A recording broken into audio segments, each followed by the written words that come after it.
Player 2 baby, Baby. comma, baby. Yeah. Also, player 2, comma, player 3, because we have a guest this week, Derek. All right.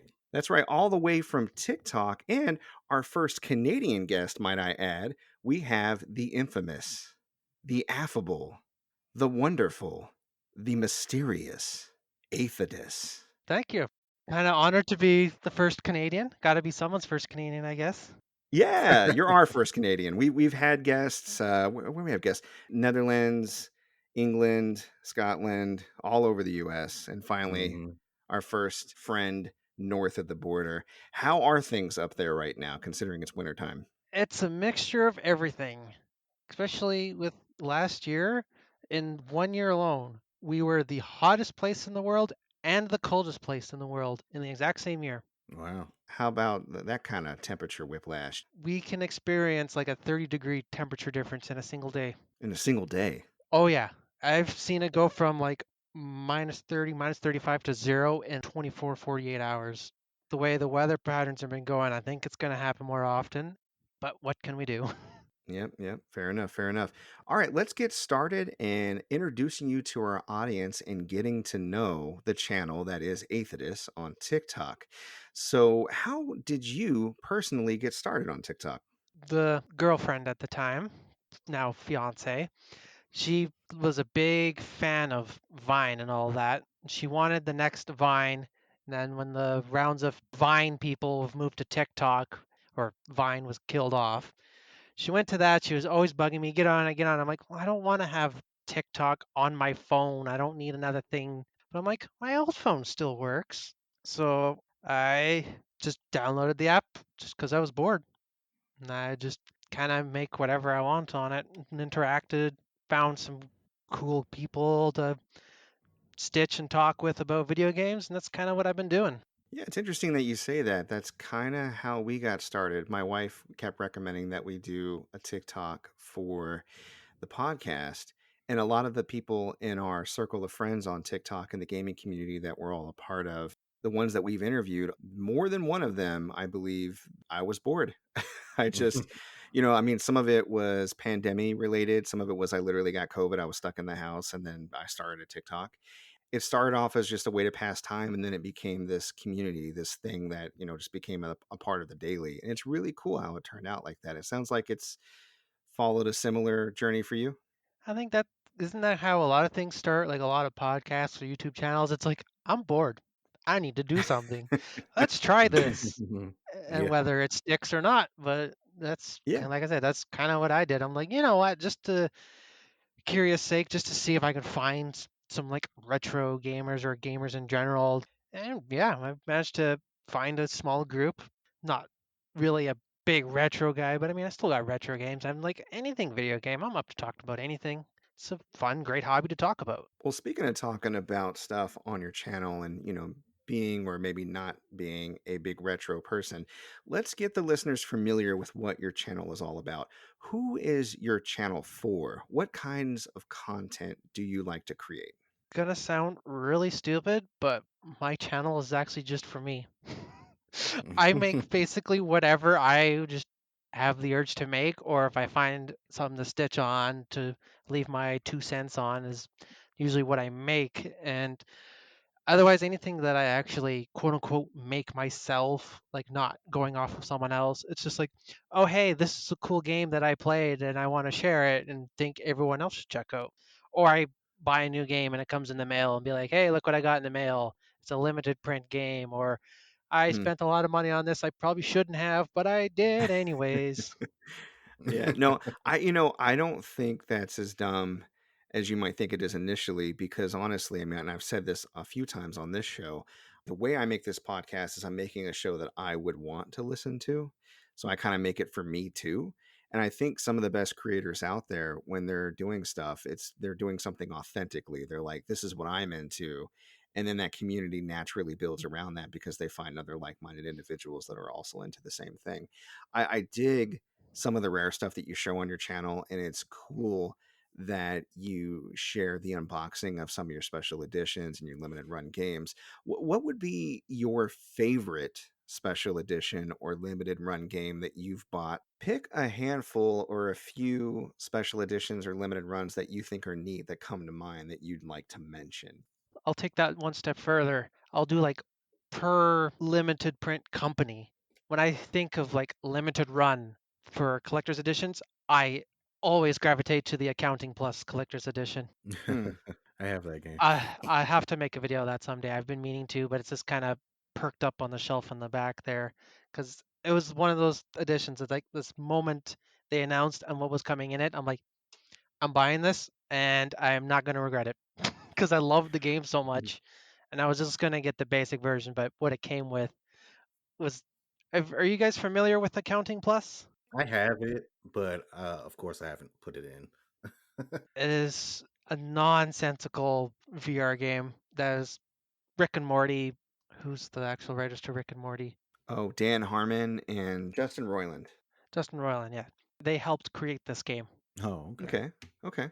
So that should tell you what you're in store. And one of the early characters you meet in the game was Tree Guy. It's a little white fluff that pops out of the tree and just non-relentlessly just starts swearing and yelling at you like, "What are you doing? This is my tree. Get out of here. Get your own tree. Fuck you." In the collector's edition, they actually have a stuffed one that says the same thing too. So that Oh, it's got like a voice box? Wow. That's rad. Cool. it's not like a press. You have to like smack it because I thought it was like the button wasn't working. I had to email them. They're like, "Oh no, you actually just smack the thing." I'm like, "Oh okay, It's like impact activated. I get it. Okay. yeah." That was the main reason why I bought it because I wanted my own tree guy because it was so hilarious. And he actually sticks out of the box the way the box goes. I love it so much. Until my Doom Collector's Edition comes in, he's still going to be my favorite limited run Collector's Edition. Very cool. Yeah, I saw you unbox the Doom 64, much to some of the commenters' dismays. I know I'm still trying to do the every 1,000 followers. All right, let's unseal another game just because I don't care about Mhm. money. Right. Have you made a video like incentivizing people that every 1,000 followers you would do that? You should, and you should pin it to the top if you haven't. I have, and I think it got buried in my videos. You should pin it. You should pin it to the Mhm. top. I think that would be, I'll have to find yeah. it and pin it. I like that feature. I haven't figured out any videos I want to pin to the top of our page. I had thought about shooting like an introduction so people just know what our page is about. Just never got around to it because I'm obviously that's something that we're going to want to do together and pandemic. Right. So, but Yeah. that's awesome, man. All right, what are the other limited edition companies that you buy from that you have the favorite one for? Special Reserve games. They don't have as many because they do very limited. The one I enjoyed the most, probably going to have to go with my Strafe for PC, the big box. The only complaint I have with it is it actually doesn't include a physical copy of the game, which was the biggest disappointment, but Hmm. has beautiful artwork on the box and bought it because I thought it was awesome and it came with Pogs. That's wild. The only other company other than just mainstream collector's editions, I believe it would be IndieBox, where they printed PC physical games and special I got a few of editions. those. Yeah, yeah. Of course, when I found out about them and actually subscribed to them, that was when they canceled the Shut down. subscription box. And I Yeah, was like, that sucked. I mean, it was too good to be true. Like the stuff that they were doing was getting better and more expensive. They started out on little thumb drives and they were making discs and yeah, I yeah. get why they couldn't continue to make money that way, but man, it was neat while it lasted. Oh, I know. I have two, four, six, eight, nine of them. Mm, I can't see them from here, but I probably have about 15. When I found out about it was when my one friend he picked up the Stanley Parable. That's a good one. The moment I saw that, I'm like, I am going to fucking buy as much of these as I can. So my first purchase was the Stanley Parable, and I'm glad I did because that is my favorite one out of all those bunches that Oh, Indie Box cool. made. That's the one that where they give you a tie, right? Yes, Okay. and they packaged it to look like Microsoft Windows old Yeah, like an old school. program from Windows Yeah, the 98. Yeah. Windows 98 old program. I'm like, the box alone is just worth it because if you play the game, you know exactly what it's like. And the box and collector's edition on its own is its own experience. And I'm so glad that I managed to get a copy when there were still some. But I Yeah. bought that and Hand of Fate at the same time. And then I picked up a few other ones here and there. And like I said, I had subscribed to it. Then they shut down. So I Yeah. have the last Mm. one, Torchlight 2. They did a really cool version for Gallic Z. I don't know if you got I this have one. that one too. Yeah, they put a little like mech figurine, well, almost like it was a toy box. You can see it in the front with like a little window to view it. That Yeah. I love. That's my favorite. It's pretty cool. So, Yeah. And in Cool. terms of just the mainstream collector's editions, mhm. honestly, the Batman Arkham Origins collector's edition, just because I love the Joker statue for Okay. how Yeah. big and amazing it was, and Wolfenstein 2, the new Colossus, Mm, because that was the one that came with the BJ Blazkowicz GI Joe, basically. neat. Was it articulated like a GI? Oh yeah, like it's a legit just a GI Joe that Yeah. articulates and everything. That's really cool. And it's actually, I think, close to one of my biggest collector's editions just because it's so tall and it doesn't fit on any shelf. Nice. And it was a clearance. I think I paid $20 for it. That's really nice. I think my favorite special edition would probably have to be the PS3 release of Ni no Kuni. You got Yeah. a Mr. Drippy stuffy, and you also got, this is like my favorite thing out of I've gotten out of any special edition ever.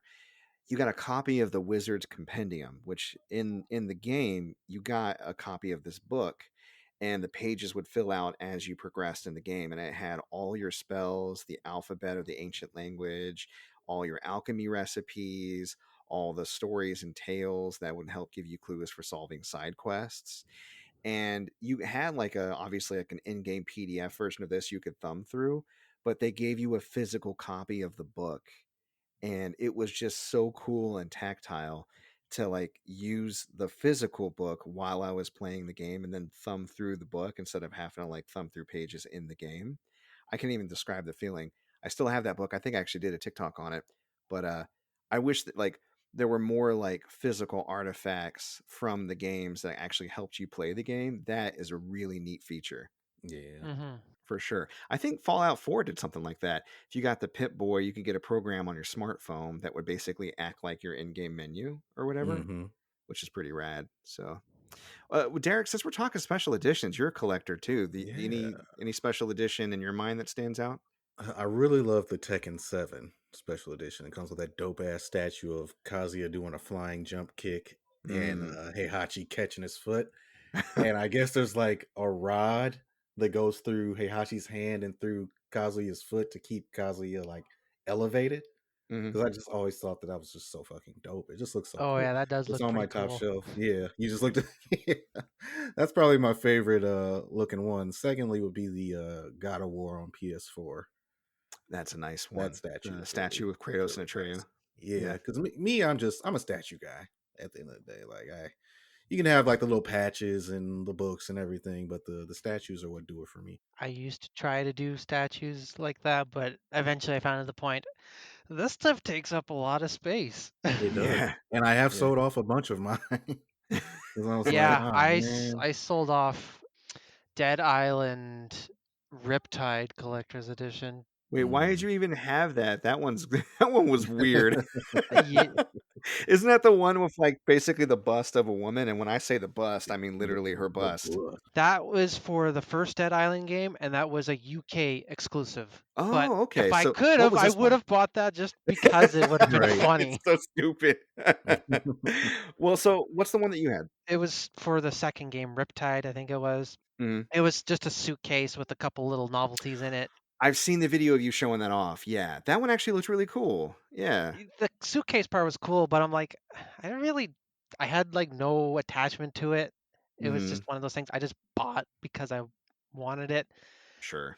So I'm like, I do have to make some room, so I got rid of it. And then I got rid of my Assassin's Creed 3 collector's edition. I'm Mhm. like, I Yeah. don't know why the hell I bought this. So goodbye. I'm keeping my Yeah. Black Flag one though, because it's Black Flag. That was Those like pirates are rad. right. Right. Otherwise, for statues that I have out, I have the Injustice Gods Among Us I was clearance at Walmart for like 10 or 15 bucks years and years ago. I Nice. have Infamous 2. I got the Cole McGrath statue out. Mm-hmm. And then my two favorite ones that I have out, Doom 2016, the Mm-hmm. Reverent statue, Nice. and my Max Payne 3. It's funny you're naming all these. They're all ones that I've had before. And you end up getting rid of them too. Yeah. If I had the room, I would have Darksiders 2 out with the mask. Oh yeah. Yeah, I got Marvel vs. Capcom 3 over here in the box still because I can't figure out where to display them. I got, was it Oh, you mean Infinite? Infinite? Sorry, Yeah, you're right. yeah. Marvel vs. Capcom Infinite. So I got Mega Man, Iron Man, Chun Li, and Captain was it Marvel Captain for some Marvel? reason. Captain Yeah. Marvel, plus the Easter egg Power Stones. Yeah. Oh yeah, that. I was thinking like that sounds familiar. Is that the the Power Yeah, the one Stones with that the looks ugly like Power crap? Yeah. Stones. Yeah, Yeah. When that's you turn them on, they look good no, they or look look neat, better. especially when they light up in the dark. They definitely look cooler than they do, like, say, on the videos shown off by people who got it. At the same time, though, come on now. Y'all could Yeah. have done better with these stones. Last thing before we move on to have you join us for the rest of the show, I just wanted to know, and I've been asking a lot of TikTokers this, what advice do you have for other TikTokers that are starting out in the gaming space? Because your channel's pretty successful. You got a lot of followers, you do pretty well, and there are probably people out there interested in learning from you and hearing what you've learned along the way. The best advice I could really give is just be yourself. Make whatever you want to make, whatever you want to talk about, you talk about it. Don't chase algorithms because you just won't have fun. Yeah. Yeah, that's good advice. I completely agree. You try to play that algorithm game. I mean, you might get somewhere, but at what cost? Yeah, like we've said at the beginning, we only got into it just because we were bored and we wanted something to do. Something happens, something happens. As long as you're having fun, that's all that matters. There you go. Yeah.